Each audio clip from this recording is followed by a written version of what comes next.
Praise the lord. దేవుని వాక్యమును వింటున్న మీ అందరికీ దేవుని నామమును వందనాలు. ఈరోజు చదవబోయే అధ్యాయం ద్వారా యోసేపు తన చిన్నతనములో తన అన్నల చేత అసూయింపబడి ఇష్మాయేలీలకు అమ్మబడ్డాడు. తర్వాత ఐగుప్తు దేశంలో పొతీఫరు ఇంటిలో పనిచేసుకుంటూ ఉండేవాడు. తన యథార్థత నచ్చి పొతీఫరు యోసేపుకి బాధ్యతను పెంచాడు. అయితే మళ్ళీ సమస్య. పొతీఫరు భార్య ద్వారా పెద్ద శోధన వచ్చింది. ఆ శోధనలో చెరసాలకి వెళ్ళాడు. అయినా దేవుణ్ణి విడిచిపెట్టలేదు. దేవుడు ప్రతి పరిస్థితిలో యోసేపుకు తోడుగా ఉన్నాడు. ఆ పరీక్షా కాలాన్ని జయించే శక్తిని దేవుడు అనుగ్రహించాడు. తన ఒంటరితనము నుండి గొప్ప ఆశీర్వాదాన్ని పొందుకున్నాడు. ఇంకా నాకు కష్టాలేనా, ఎప్పుడూ సమస్యలేనా అని బాధపడుతూ ఉంటే యోసేపును జ్ఞాపకం చేసుకోండి. ఎంత ఆశీర్వాదం వస్తుందో మనం ఈ అధ్యాయం ద్వారా తెలుసుకుందాం. ప్రతిరోజు బైబిల్ చదువుదాం అనే కార్యక్రమానికి స్వాగతం. ఈరోజు ఆదికాండము 41వ అధ్యాయం. ఆదికాండం 41వ అధ్యాయం చదువుకుందాం. 2 ఏళ్ళు గడిచిన తరువాత ఫరో ఒక కల కనెను. అందులో అతడు ఏటి దగ్గర నిలిచి ఉండగా చూపునకు అందమైనవియు బలిసినవియునైనా 7 ఆవులు ఏటిలో నుండి పైకి వచ్చుచు జమ్ములో మేయుచుండెను. వాటి తరువాత చూపునకు వికారమై చిక్కిపోయిన మరి 7 ఆవులు ఏటిలో నుండి పైకి వచ్చుచు ఏటి ఒడ్డున ఆ ఆవుల దగ్గర నిలుచుండెను. అప్పుడు చూపునకు వికారమై చిక్కిపోయిన ఆ ఆవులు చూపునకు అందమై బలిసిన ఆవులను తినివేయుచుండెను. అంతలో ఫరో మేలుకొనెను. అతడు నిద్రించి 2వసారి కలకనెను. అందులో మంచి పుష్టిగల 7 వెన్నులు ఒక్క దంటున పుట్టుచుండెను.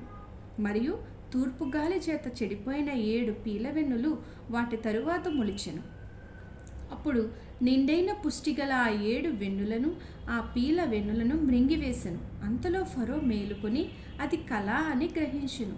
తెల్లవారినప్పుడు అతని మనస్సు కలవరపడెను గనుక అతడు ఐగుప్తు శకునగాండ్రందరినీ అక్కడి విద్వాంసులందరినీ పిలువనంపి ఫరో తన కలలను వివరించి వారితో చెప్పెను. గాని ఫరోకు వాటి భావము తెలుపగలవాడెవడునూ లేకపోయాను.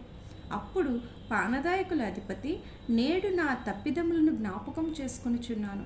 ఫరో తన దాసుల మీద కోపగించి నన్నును భక్ష్యకారుల అధిపతిని మా ఉభయులను రాజసంరక్షక సేనాధిపతి ఇంట కావలిలో ఉంచెను. ఒక రాత్రి నేను అతడు మేమిద్దరము కలలు కంటిమి. ఒక్కొక్కడు వేరువేరు భావములు గల కలలు చెరి ఒకటి కంటిమి. అక్కడ రాజ సంరక్షక సేనాధిపతికి దాసుడే ఉండిన యొక్క హెబ్రీ పడుచువాడు మాతో కూడా ఉండెను. అతనితో మా కలలను మేము వివరించి చెప్పినప్పుడు అతడు వాటి భావమును మాకు తెలిపెను. ఒక్కొక్కని కల చొప్పున దాని భావమును తెలిపెను. అతడు మాకు ఏ భావము తెలిపెనో ఆయా భావముల చొప్పున జరిగెను. నా ఉద్యోగము నాకు మరల ఇప్పించి భక్ష్యకారుని వ్రేలాడదీయించినని ఫరోతో చెప్పగా ఫరో యోసేపును పిలువనంపెను. కాబట్టి చెరసాలలో నుండి అతన్ని త్వరగా రప్పించిరి. అతడు క్షౌరము చేయించుకుని మంచి బట్టలు కట్టుకొని ఫరో యొద్దకు వచ్చెను. ఫరో యోసేపుతో, నేనొక కల కంటిని, దాని భావమును తెలుపగలవారెవరునూ లేరు.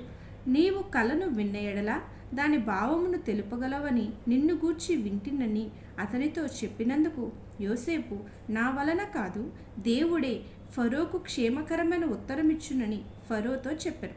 అందుకు ఫరో, నా కలలో నేను ఏటి ఒడ్డున నిలుచుంటిని, బలిసినవియు చూపు కందమైనవియునైనా 7 ఆవులు ఏటిలో నుండి పైకి వచ్చి జమ్ములో మేయుచుండెను. మరియు నీరసమై బహు వికార రూపము కలిగి చిక్కిపోయిన మరి 7 ఆవులు వాటి తరువాత పైకి వచ్చెను. వీటి అంత వికారమైనవి ఐగుప్తు దేశమందు ఎక్కడనూ నాకు కనబడలేదు. చిక్కుపోయి వికారముగానున్న ఆవులు బలిసిన మొదటి 7 ఆవులను తినివేసెను. అవి వాటి కడుపులో పడెను గాని అవి కడుపులో పడినట్టు కనబడలేదు. మొదట ఉండినట్లే అవి చూపునకు వికారముగా ఉండెను. అంతలో నేను మేలుకొంటిని. మరియు నా కలలో నేను చూడగా పుష్టిగల 7 మంచి వెన్నులు ఒక్క దంటున పుట్టెను. మరియు తూర్పుగాలి చేత చెడిపోయి ఎండిన 7 పీల వెన్నులు వాటి తరువాత మొలిచెను. ఈ పీల వెన్నులు ఆ మంచి వెన్నులను మృంగివేశను. ఈ కలను జ్ఞానులకు తెలియచెప్పితిని గాని దాని భావమును తెలుపగల వారెవరునూ లేరని అతనితో చెప్పెను. అందుకు యోసేపు, ఫరో కనిన కల ఒక్కటే, దేవుడు తాను చేయబోవున్నది ఫరోకు తెలియజేసెను. ఆ 7 మంచి ఆవులు 7 సంవత్సరములు, ఆ 7 మంచి వెన్నులను 7 సంవత్సరములు, కల ఒక్కటే.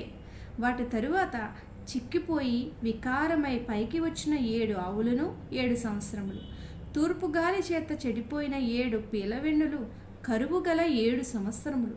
నేను ఫరోతో చెప్పు మాట ఇదే, దేవుడు తాను చేయబోవుచున్నది ఫరోకు చూపించెను. ఇదిగో, ఐగుప్తు దేశం అందంతటను బహు సమృద్ధిగా పంట పండు 7 సంవత్సరములు వచ్చుచున్నవి, మరియు కరువు గల 7 సంవత్సరములు వాటి తరువాత వచ్చును. అప్పుడు ఐగుప్తు దేశమందు ఆ పంట సమృద్ధి యావత్తును మరువబడును. ఆ కరువు దేశమును పాడు చేయును. దాని తరువాత కలుగు కరువు చేత దేశమందు ఆ పంట సమృద్ధి తెలియబడకపోవును. ఆ కరువు మిక్కిలి భారముగా ఉండును. ఈ కార్యము దేవుని వలన నిర్ణయింపబడి ఉన్నది. ఇది దేవుడు శీఘ్రముగా జరిగించును. అందుచేతనే ఆ కల ఫరోకు రెట్టింపబడెను. కాబట్టి ఫరో వివేక జ్ఞానములు గల ఒక మనుష్యుని చూచుకుని ఐగుప్తు దేశం మీద అతను నియమింపవలెను. ఫరో అట్లు చేసి ఈ దేశము పైన అధిపతులను నియమించి సమృద్ధిగా పంట పండు 7 సంవత్సరములలో ఐగుప్తు దేశం అందంతటను 5వ భాగము తీసుకునవలెను. రాబోవు ఈ మంచి సంవత్సరములలో దొరుకు ఆహారమంతయు సమకూర్చి ఆ ధాన్యము ఫరో చేతికి అప్పగించి ఆయా పట్టణములలో ఆహారమునకే భద్రము చేయవలెను. కరువు చేత ఈ దేశము నశించిపోకుండా ఆ ఆహారము ఐగుప్తు దేశంలో రాబోవు కరువు సంవత్సరములు 7ంటికి ఈ దేశమందు సంగ్రహముగా నుండునని ఫరోతో చెప్పెను. ఆ మాట ఫరో దృష్టికిని అతని సమస్త సేవకుల దృష్టికిని యుక్తమై ఉండెను గనుక అతడు తన సేవకులను చూచి, ఇతని వలె దేవుని ఆత్మగల మనుష్యుని కనుగొనగలమా అని అనెను. మరియు ఫరో, దేవుడు ఇదంతయు నీకు తెలియపరచును గనుక నీ వలె వివేక జ్ఞానములు గలవారెవరునూ లేరు. నీవు నా ఇంటికి అధికారివై ఉండవలెను. నా ప్రజలందరూ నీకు విధేయులై ఉందురు. సింహాసన విషయంలో మాత్రమే నేను నీకంటే పైవాడనే ఉందునని యోసేపుతో చెప్పాను. మరియు ఫరో, చూడుము, ఐగుప్తు దేశం అంతటి మీద నేను నియమించి ఉన్నానని యోసేపుతో చెప్పాను. మరియు ఫరో తన చేతినున్న తన ఉంగరము తీసి యోసేపు చేతిని పెట్టి సన్నపు నారబట్టలు అతనికి తొడిగించి అతని మెడకు బంగారు గొలుసు వేసి తన 2వ రథము మీద అతన్ని ఎక్కించెను. అప్పుడు వందనము చేయుడని అతని ముందర జనులు కేకలు వేసిరి. అట్లు ఐగుప్తు దేశం అంతటి మీద అతని నియమించెను. మరియు ఫరో యోసేపుతో, ఫరోను నేనే, అయినను నీ సెలవు లేక ఐగుప్తు దేశం అందంతటను ఏ మనుష్యుడును తన చేతినైనను కాలినైనను ఎత్తకూడదని చెప్పెను. మరియు ఫరో యోసేపునకు జప్నత్మా నేహు అను పేరు పెట్టి అతనికి ఓను యొక్క యాజకుడైన ఫొతూఫెరె కుమార్తెయగు ఆసీనతనిచ్చి పెళ్లి చేసెను. యోసేపు బయలుదేరి ఐగుప్తు దేశం అందంతటా సంచరించెను. యోసేపు ఐగుప్తు రాజైన ఫరో ఎదుట నిలిచినప్పుడు 30 సంవత్సరముల వాడై ఉండెను. అప్పుడు యోసేపు ఫరో ఎదుట నుండి వెళ్ళి ఐగుప్తు దేశం అందంతటా సంచారము చేసెను. సమృద్ధిగా పంట పండిన 7 సంవత్సరములలో భూమి బహు విరివిగా పండెను. ఐగుప్తు దేశమందున్న 7 సంవత్సరములు ఆహారమంతయు అతడు సమకూర్చి ఆయా పట్టణములలో దాన్ని నిల్వ చేసెను. ఏ పట్టణము చుట్టూ నుండి పొలము యొక్క ధాన్యము ఆ పట్టణమందే నిల్వ చేశారు. యోసేపు సముద్రపు ఇసుక వలె అతి విస్తారముగా ధాన్యము పోగు చేసెను. కొలుచుట అసాధ్యమాయను కనుక కొలుచుట మానివేసింది. కరువు సంవత్సరములు రాకమునుపు యోసేపుకి 2 కుమారులు పుట్టిరి. ఓను యొక్క యాజకుడైన ఫొతూఫెరె కుమార్తెయగు ఆసెనతు అతనికి వారిని కనెను.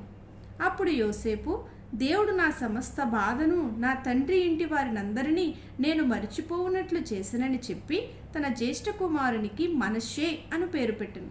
తరువాత అతడు, నాకు బాధ కలిగిన దేశమందు దేవుడు నన్ను అభివృద్ధి పొందించినని చెప్పి 2వ వానికి ఎఫ్రాయిము అను పేరు పెట్టెను. ఐగుప్తు దేశమందు సమృద్ధిగా పంట పండిన సంవత్సరములు గడిచిన తరువాత యోసేపు చెప్పిన ప్రకారము 7 కరువు సంవత్సరములు ఆరంభమాయను. కానీ ఐగుప్తు దేశం అందంతటను ఆహారం ఉండెను. ఐగుప్తు దేశం అంతటను కరువు వచ్చినప్పుడు ఆ దేశస్థులు ఆహారం కోసం ఫరోతో మొరపెట్టుకునిరి. అప్పుడు ఫరో, మీరు యోసేపునొద్దకు వెళ్ళి అతడు మీతో చెప్పినట్లు చేయుడని ఐగుప్తీయులందరితో చెప్పెను. కరువు ఆ దేశమందంతటా ఉండెను కనుక యోసేపు కొట్లన్నీ విప్పించి ఐగుప్తీయులకు ధాన్యమమ్మకము చేశాను. ఐగుప్తు దేశమందు ఆ కరువు భారముగా ఉండెను. మరియు ఆ కరువు ప్రతి దేశమందు భారమైనందున సమస్త దేశస్థులు యోసేపునొద్ద ధాన్యము కొనుటకు ఐగుప్తునకు వచ్చిరి. దేవుడి వాక్యమును దీవించి మన వినికిడిలో ఆశీర్వదించును గాక. ప్రతిరోజు ఇలా బైబిల్ వాక్యమును వినడానికి ప్రతిరోజు బైబిల్ చదువుదాం అనే కార్యక్రమాన్ని సబ్స్క్రైబ్ చేసుకోండి, లైక్ చేయండి, షేర్ చేయండి. దేవుడు మిమ్మును దీవించి ఆశీర్వదించును గాక.